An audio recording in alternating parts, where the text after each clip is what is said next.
Hello, and welcome to Rockin the Love. I am Robyn. And I'm Gil, and we're happy to have you all with us today. This is the second Wednesday in what day? What month? March.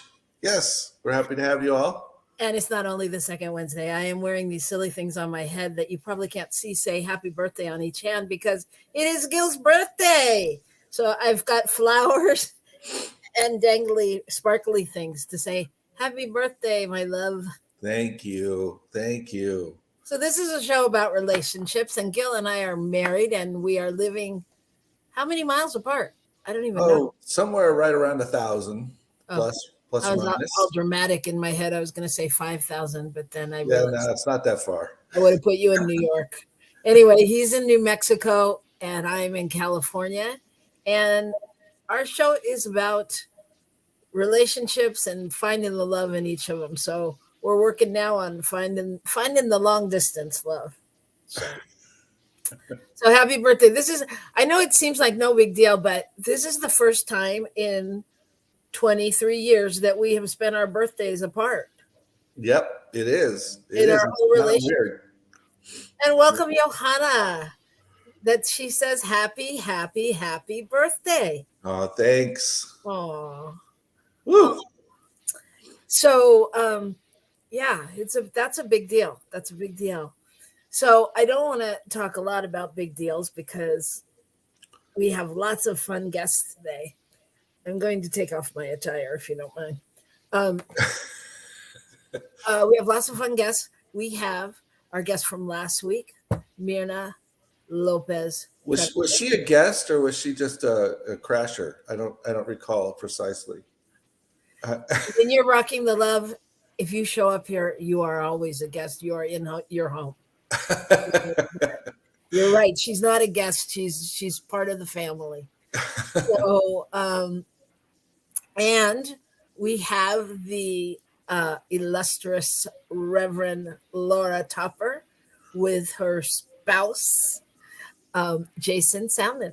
So it is a full house, and we're excited to continue our conversation on authenticity and talk about authenticity in relationships. It makes me kind of break a sweat just talking about it. So let's just take a minute and maybe we'll summarize later. You want to summarize now? Summarize now. Just give them a quick overview. Okay, you do that. I know though that I can in this moment. It's my birthday and my brain is shifted to some other land. Okay, we're only pulling that card a couple times today. So okay, good. One. So our conversation was about authenticity, and I know Myrna's out there going, I could tell them. I know. It's about authenticity and really what does it take? I mean, what is authenticity and how do you have it in your relationships and all of those things.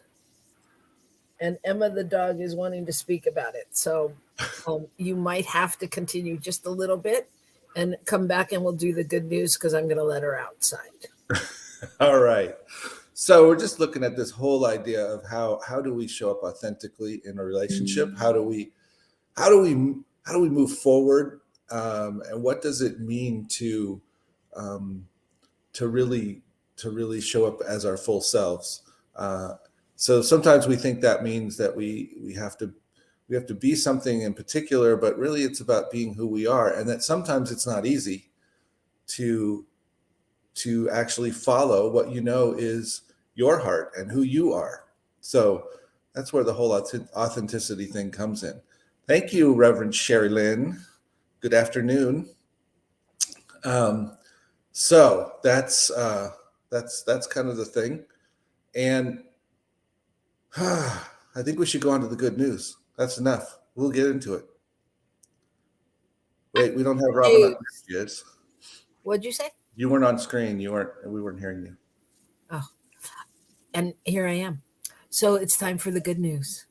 And the good news is our segment where we celebrate the good news in the world because we have such an opportunity to hear about all the stuff that's wrong and going wrong that we look for things that are going right that we can share with you.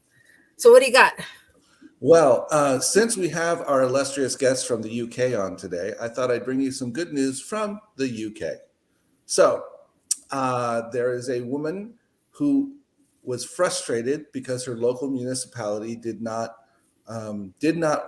recycle, but they don't recycle everything. There's a lot of things that they don't recycle. And so apparently she did her research and figured out what she could do.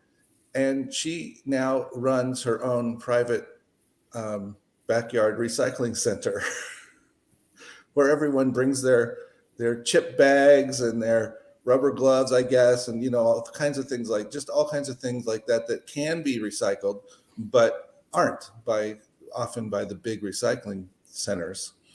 And she has some company that she's able to every month or so gather up the different items and vacuum seal them and send them off.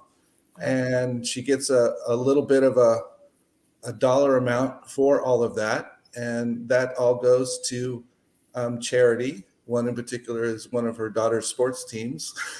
So I think it's kind of cool. I think it's really cool. That's It's great. just a matter of, how much difference can one person make? Yeah. Quite a bit. And Sherry says that's great. It has to begin somewhere. And that's so true. And that's so true. That's great. I love that story. I love that story because it's one person who probably doesn't think they're doing a lot, but is really just a trendsetter, Well, and if they can inspire others, my goodness. Yeah. Yeah, to do the same.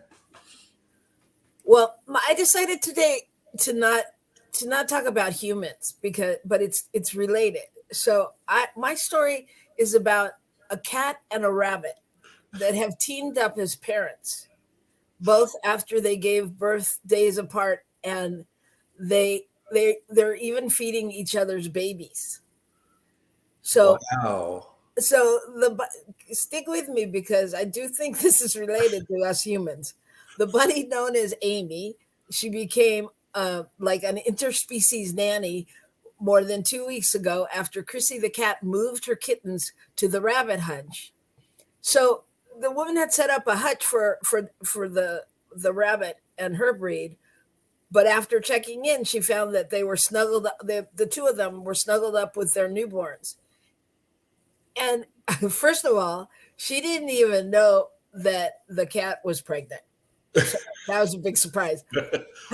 But then when she walked in and found them together, and she was really worried that they might fight and hurt each other. And so they tried to separate the babies out. But when they did, it turned out to be a mistake because the mothers immediately stopped feeding their young as a result of the stress. Wow. Yeah.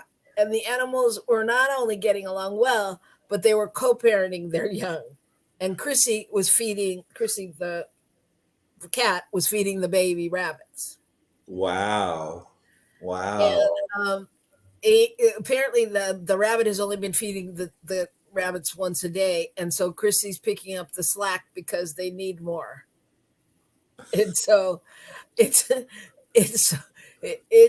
just, I mean, okay. So it's just weird, but it's cool. I mean, and I think the woman said she thinks that the rabbit mom wasn't making enough milk and the cat wanted to help. And the cat is feral and she won't even let the owner touch her. But the babies are all doing great and cuddle all the time. So I just thought, wow. Right? I mean, it's such a story about we know what we know. And, I don't care. Anyone who says, like, I read another story about mussels and they were saying they don't have a brain and they don't have this. And I'm like, I don't know.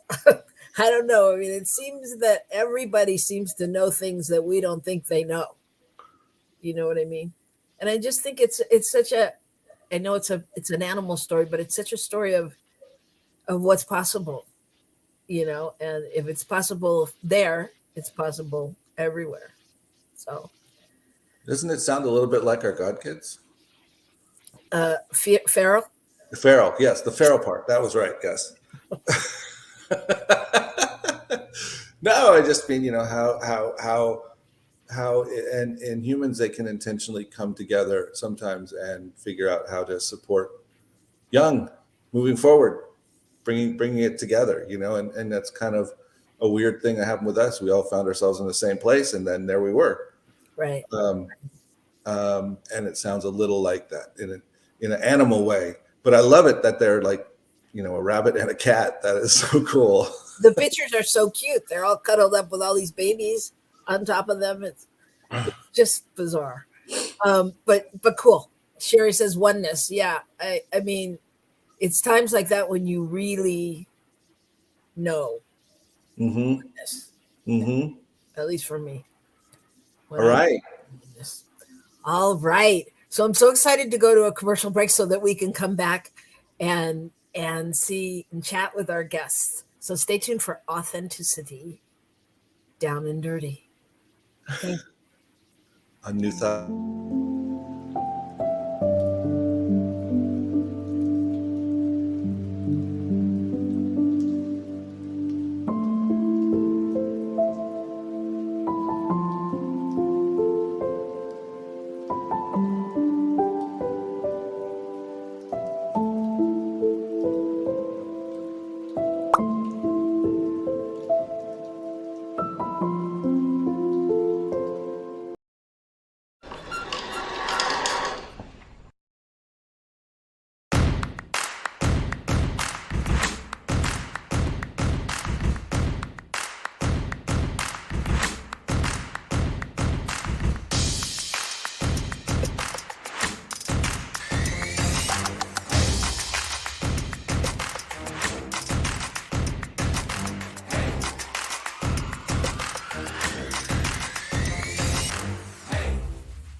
Thank you, Center for Spiritual Living Denver, for your continued support. Thank you, Center for Spiritual Living Midtown Atlanta, for your monthly contribution. Thank you, Center for Spiritual Living North Jersey, for your monthly contribution.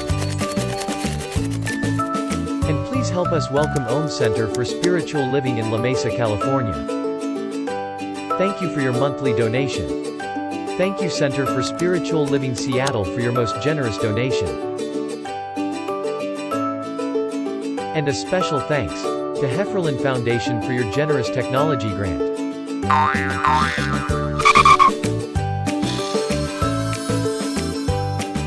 And Suze Ajit, thank you for your very generous donation. And a super special thank you to Dr. Tracy Brown, RSCP. Thanks for being a super donor. And a big shout out to all our committed donors.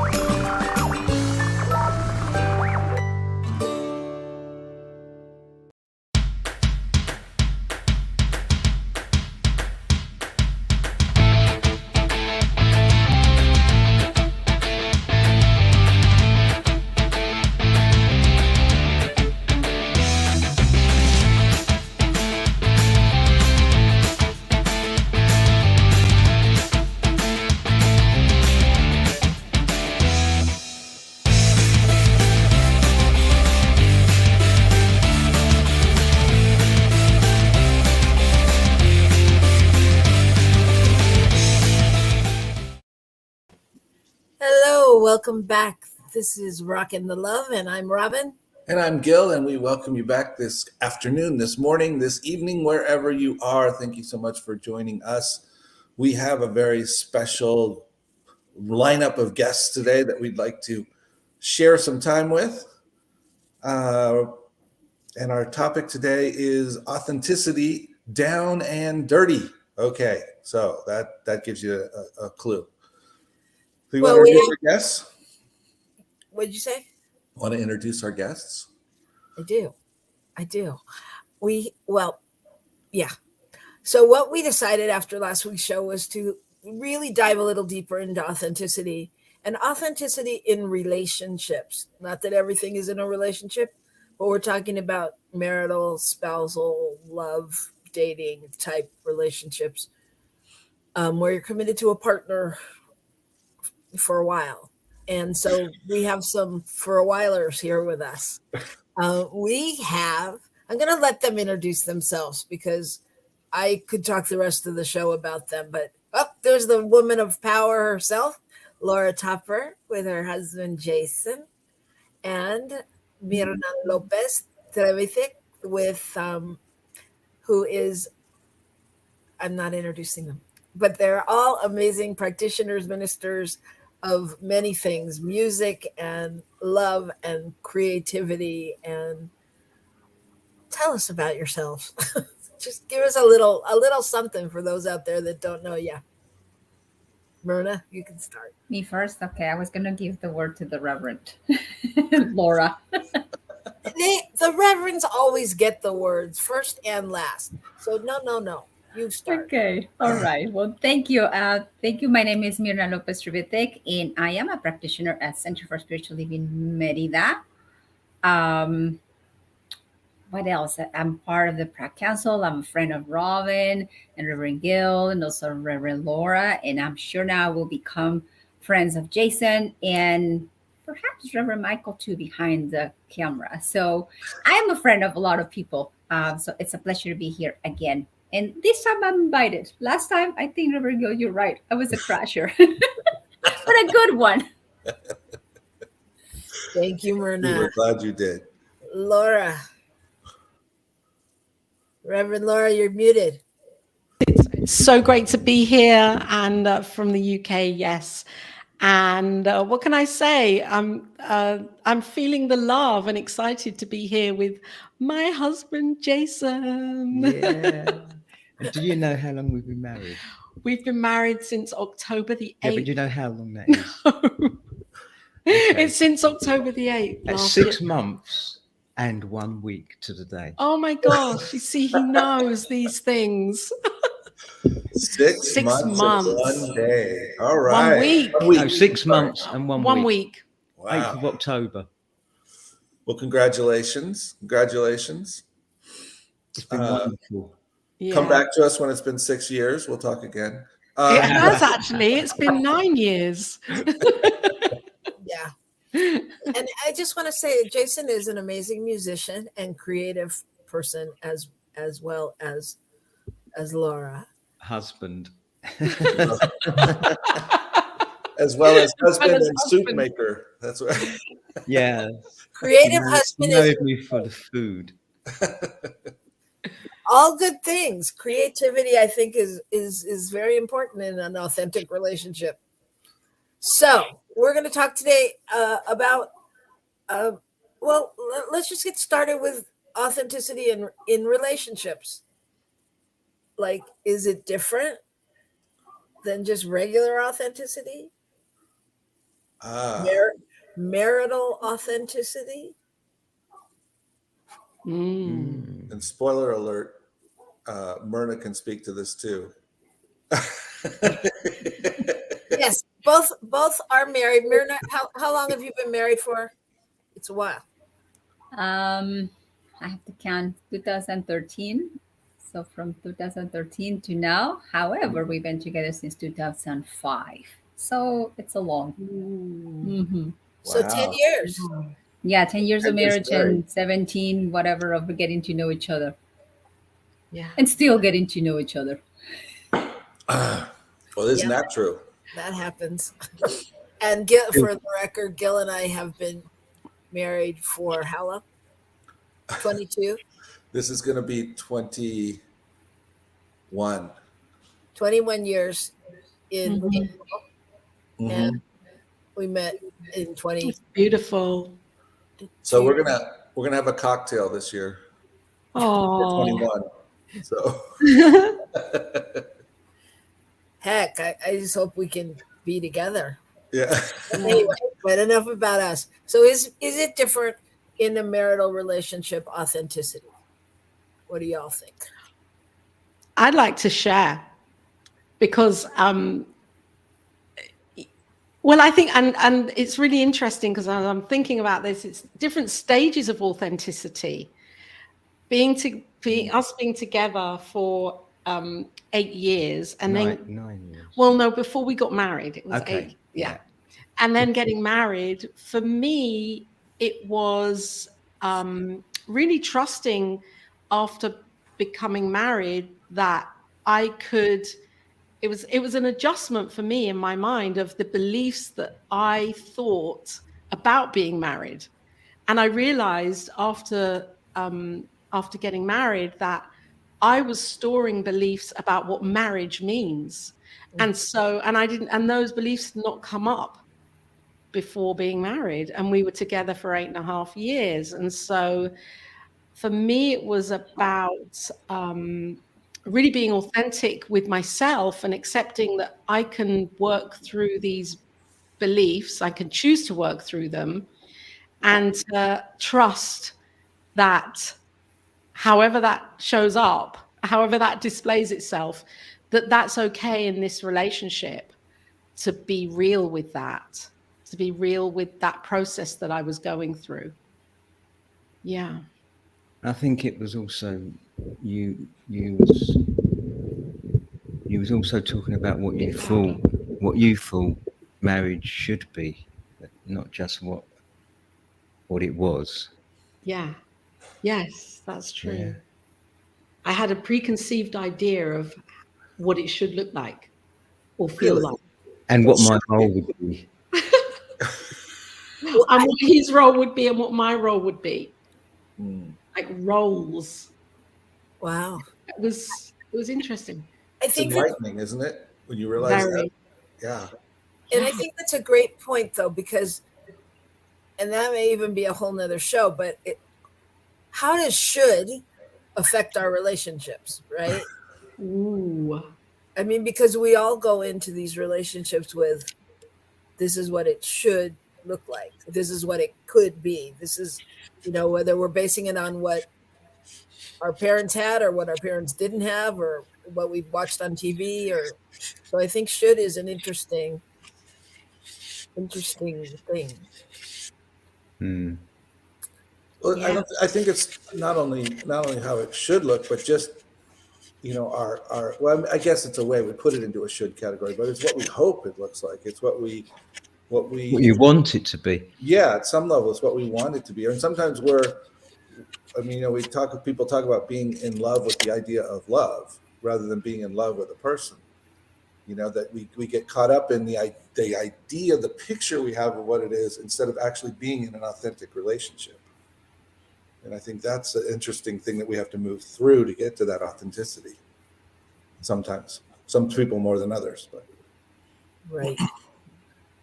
So I'm And going to go ahead.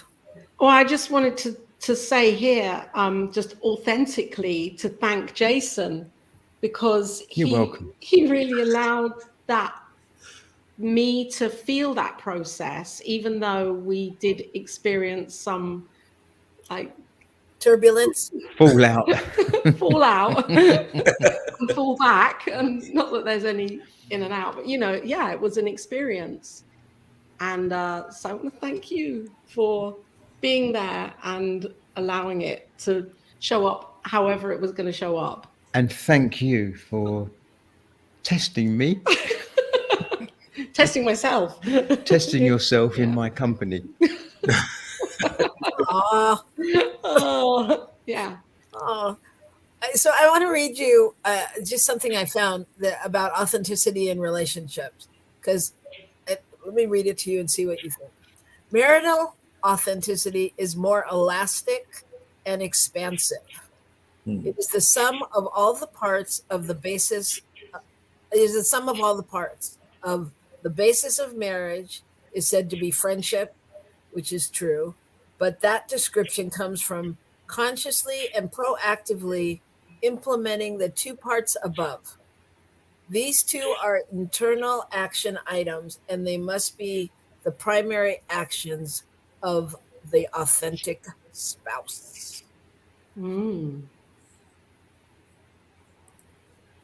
I like elastic and expansive. That that that feels true to me. Mm. I mean, there's a lot of give and take and in a marriage, Yeah. and I mean,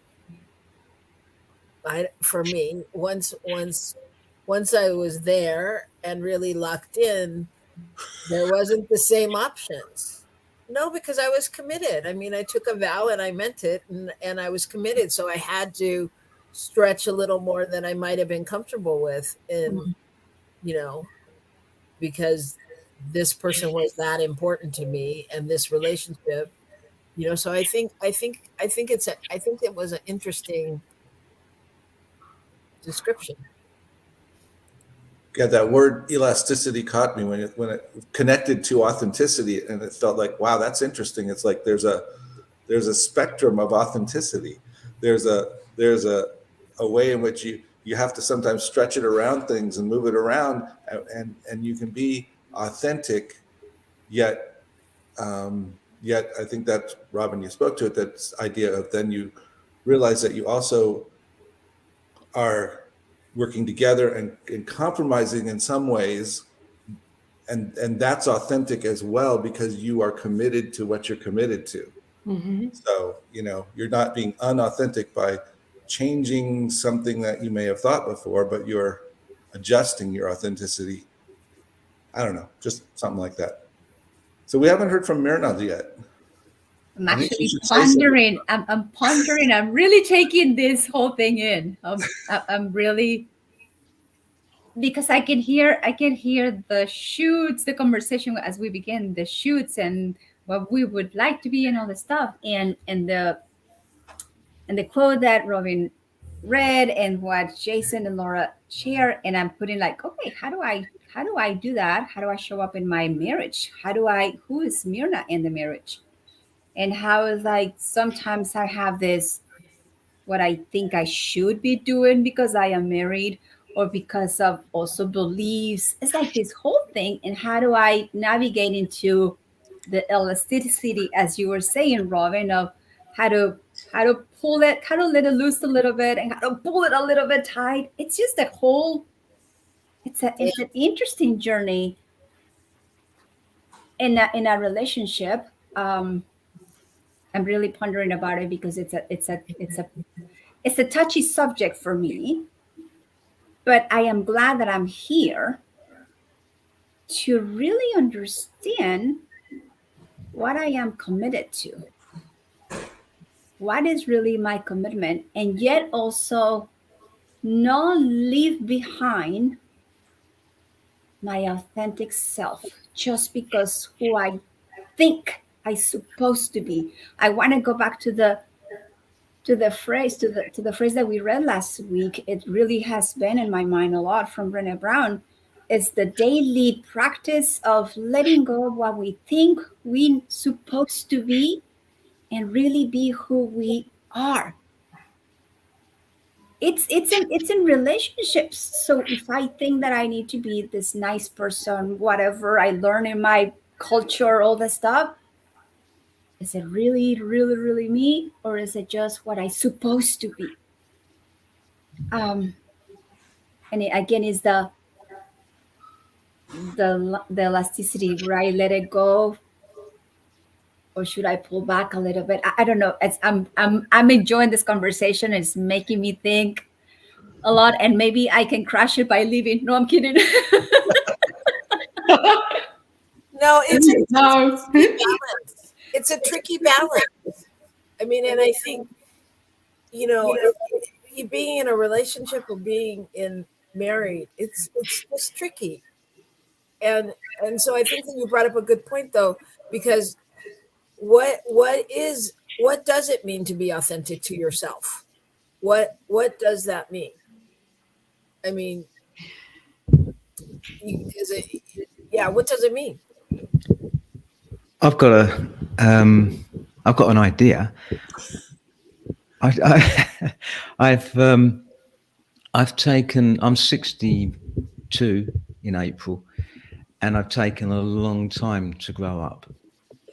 And I guess being a musician, being creative, I've always played. I've always played around. I've always played, basically. And I'm always joking. I don't take things too seriously until I got married. And then it's like, oh, wow. Now I'm also very, very authentic to myself, even before I even knew what being authentic really meant. Looking back through my whole life, I've just always been Jason. No bells attached. I'm just who I am. I show up as my authentic self. Getting married, suddenly I had to grow up, or I felt grown up because I'd got married. Wow. Jason Salmon got married. Yeah, he did. My best friend, we had a very small wedding, and my best friend, we've known each other since the age of 8. And he's single, and completely single. I was in a relationship, but we've always both said that we would never get married. Oh. And suddenly he came to he was at my wedding, and he just couldn't believe it, and he was over the moon, that we were getting married. And the whole day for me was this whole growing up in 24 hours kind of scenario, and maintaining that I am authentic to myself and those around me. And it's just natural for me to be authentic. I don't know anything else. I don't hide anything, and sometimes that gets me into trouble, because I'm just genuinely open about myself and my thoughts. I tend to keep them to myself quite a lot, but when I do open my mouth, I'm authentic. There's just no other way. And so, being married, suddenly I'm thinking that I'm supposed to be doing something else because I'm married now, and I've got to do this differently. But I think what I'm realizing is that I don't do anything differently, but I've got a different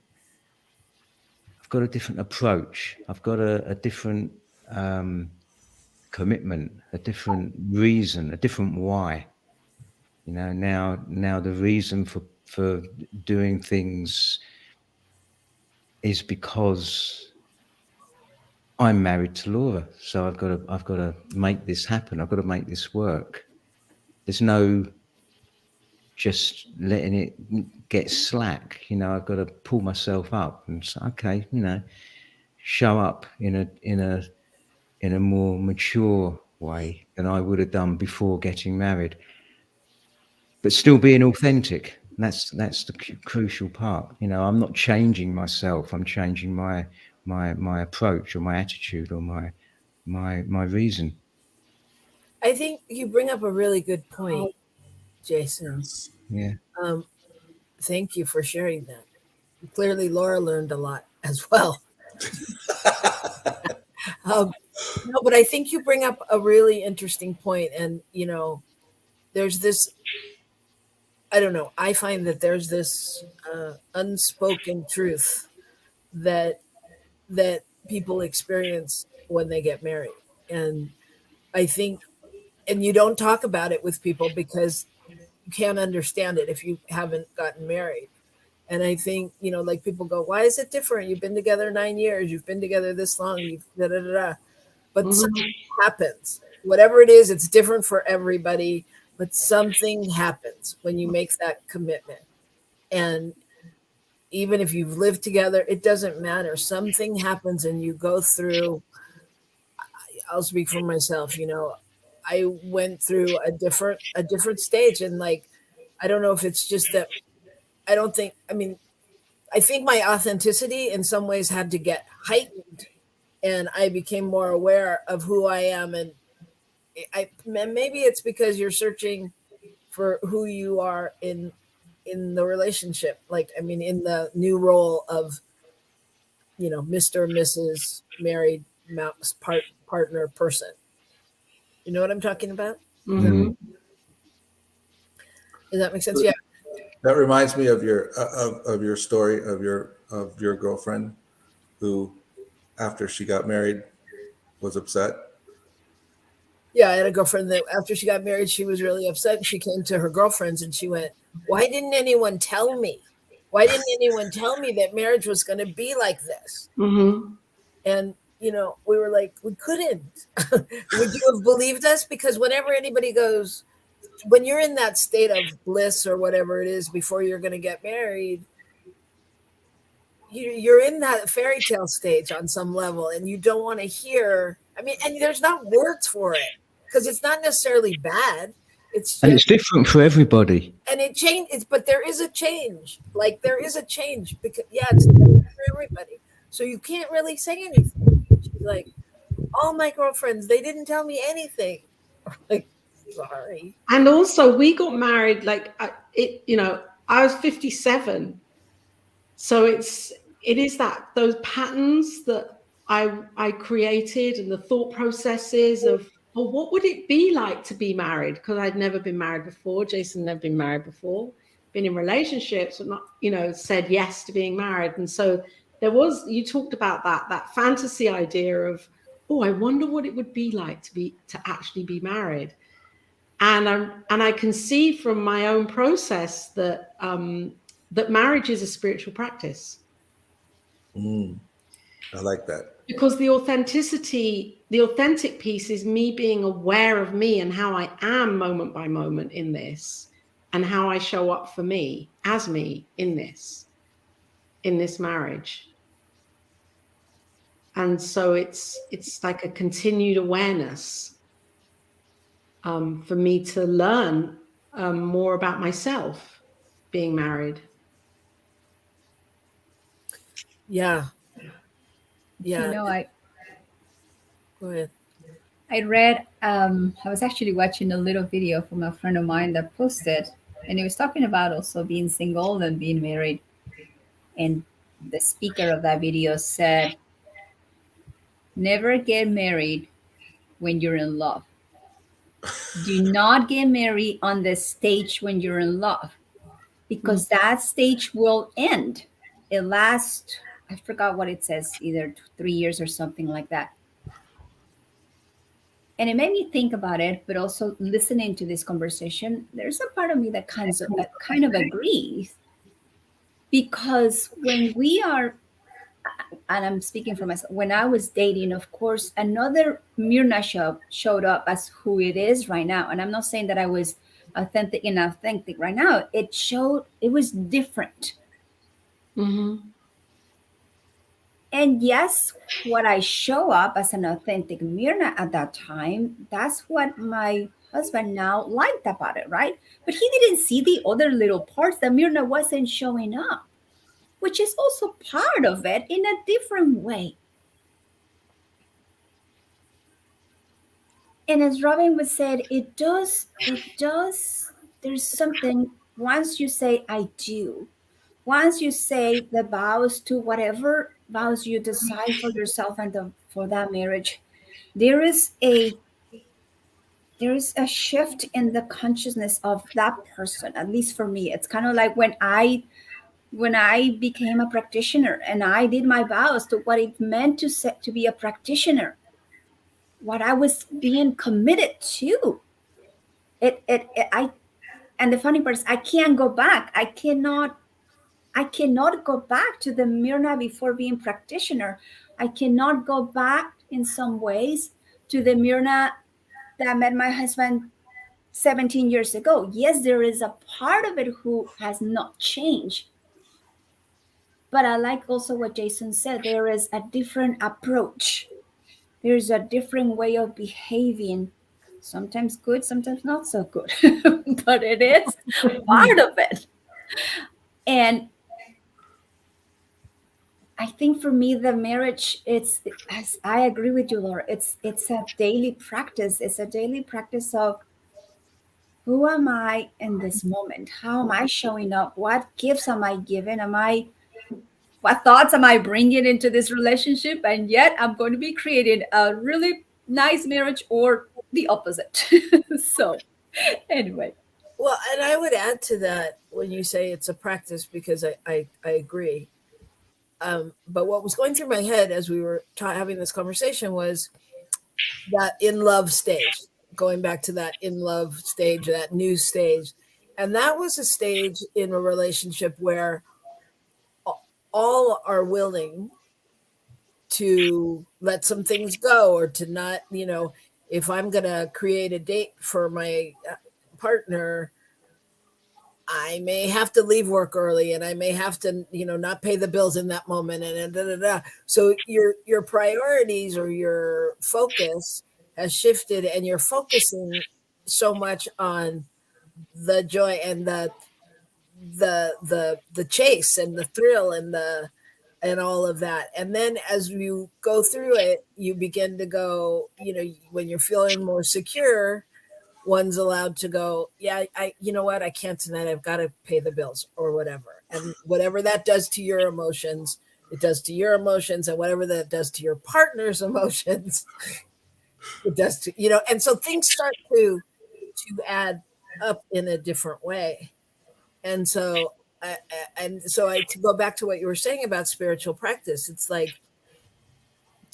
if you have the spiritual practice that we all either have or wish we had, of being able to, nope, I get up in the morning, I write in my journal, I meditate, and I do this, that, and the other thing.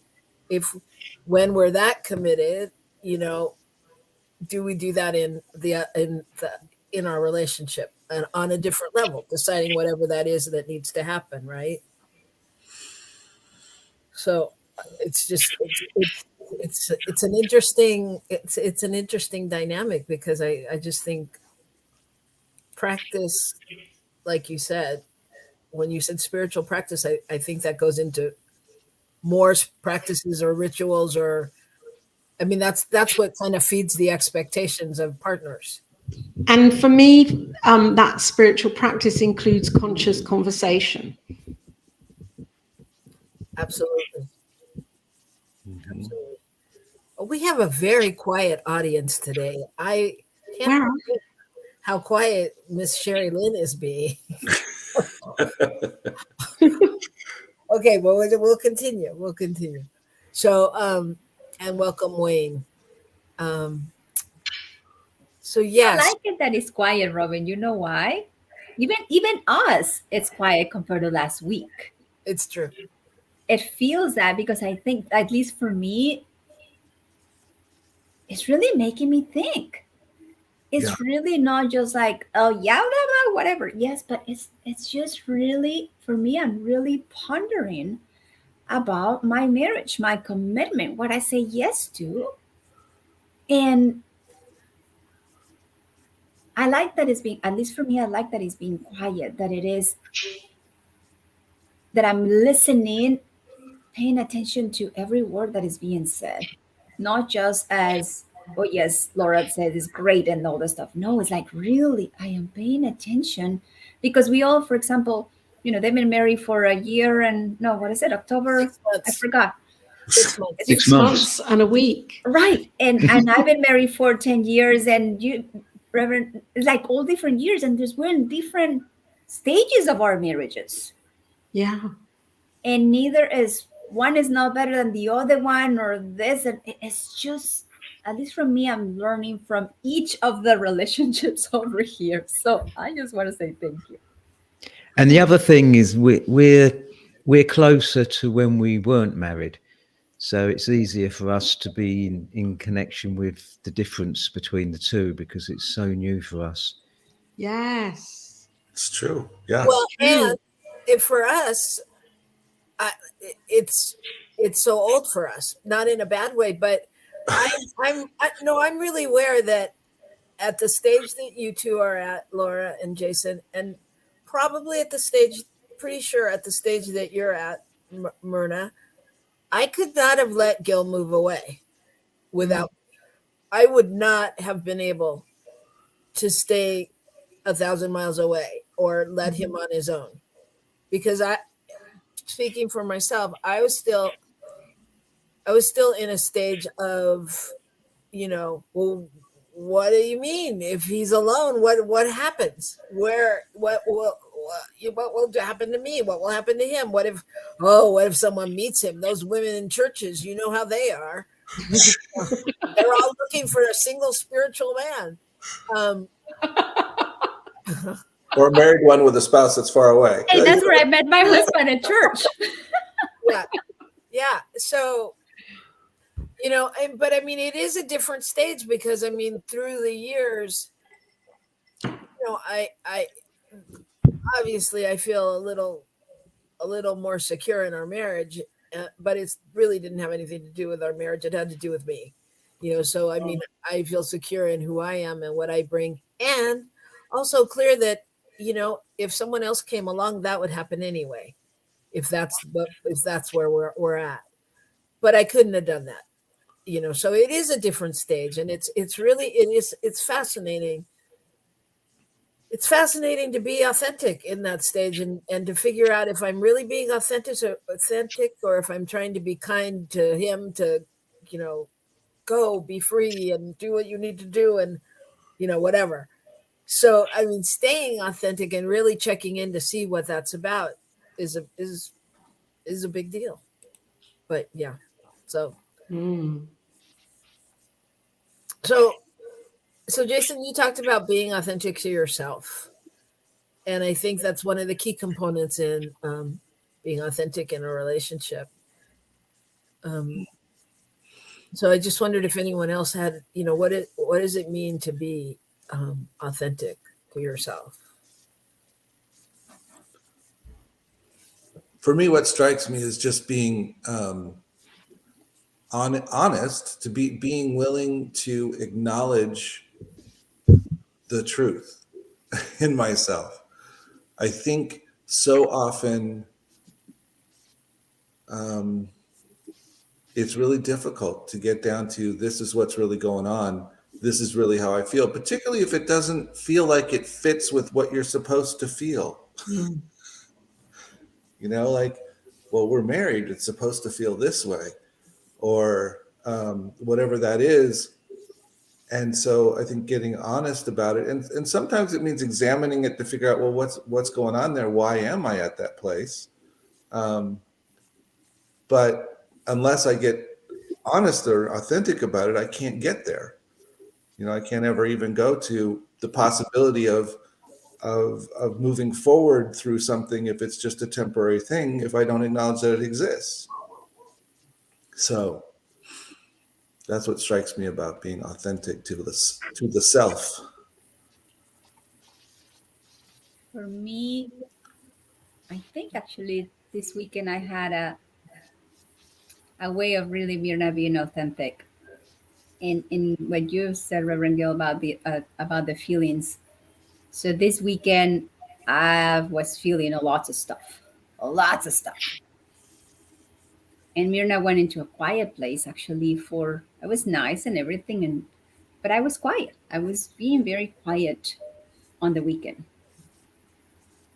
And I am so grateful my husband didn't say anything, what's wrong, or why are you doing this? Or I mean, he just let me be. On Monday afternoon something, I actually shared with him and I said,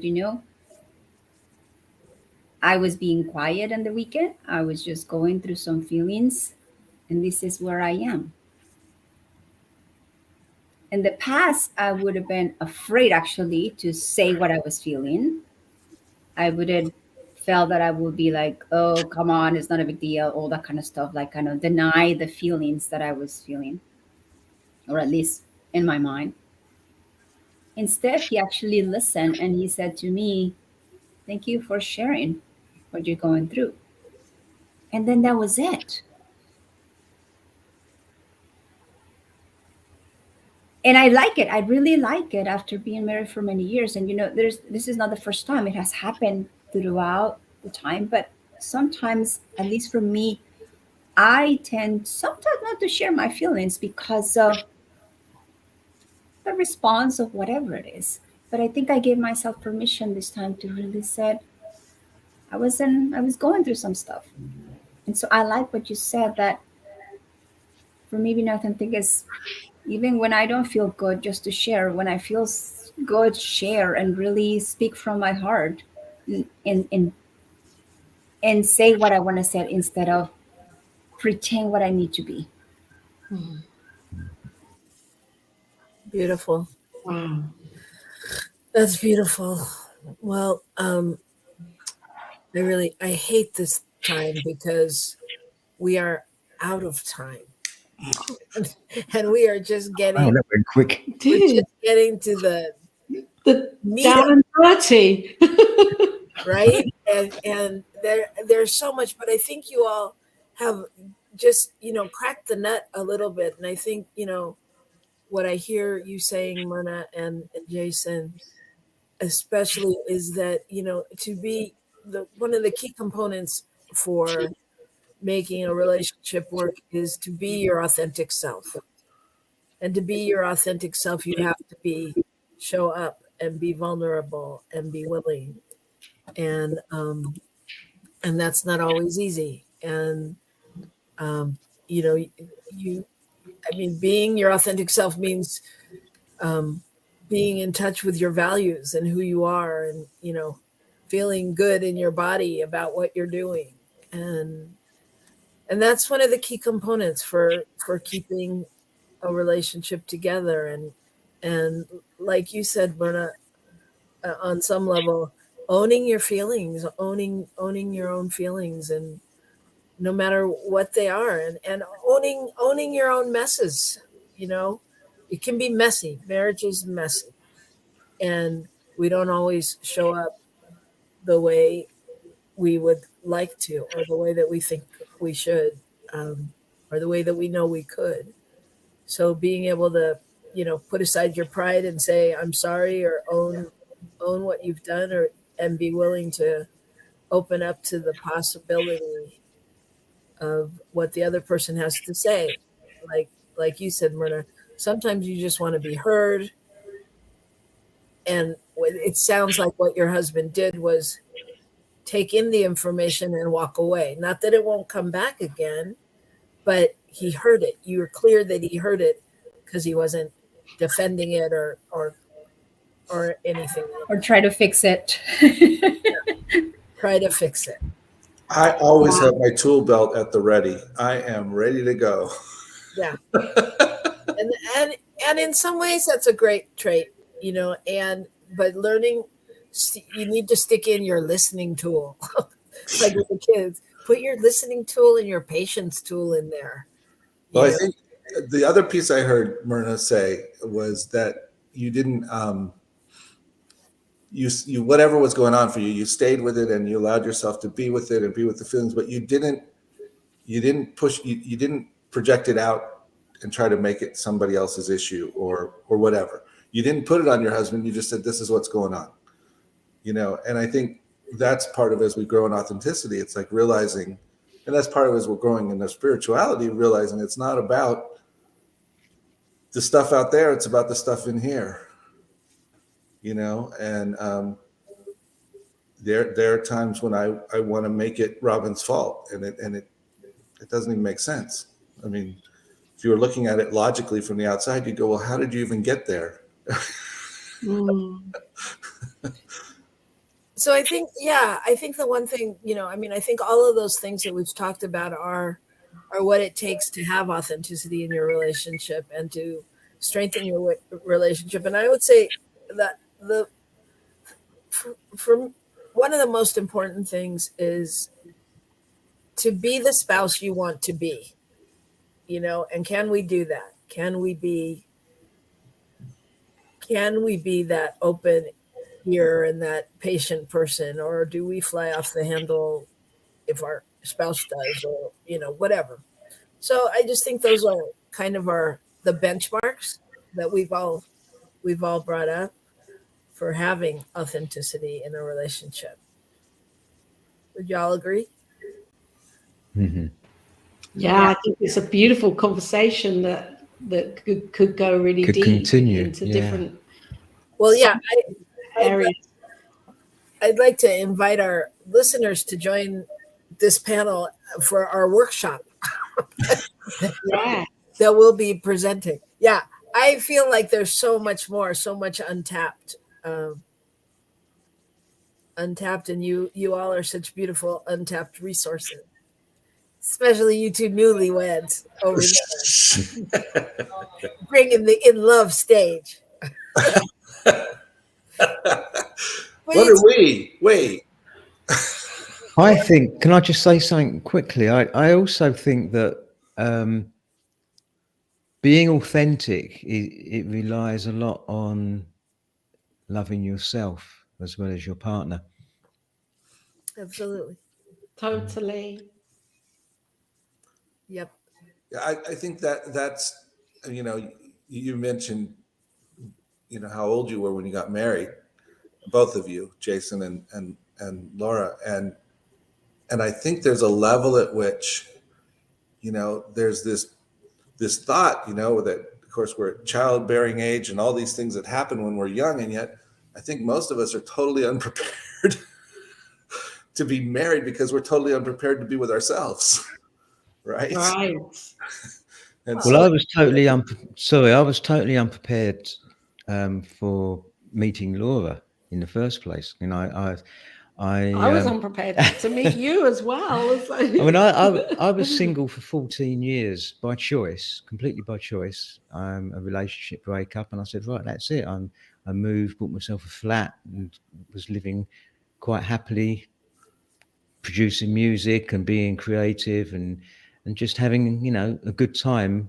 Quite late in life, but still just doing that. And I always said, if I was going to be in another relationship, I'm done with relationships. If for another relationship to come my way, she's got to be really special.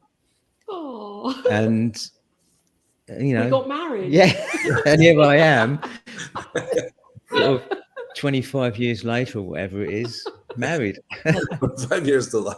And she is special.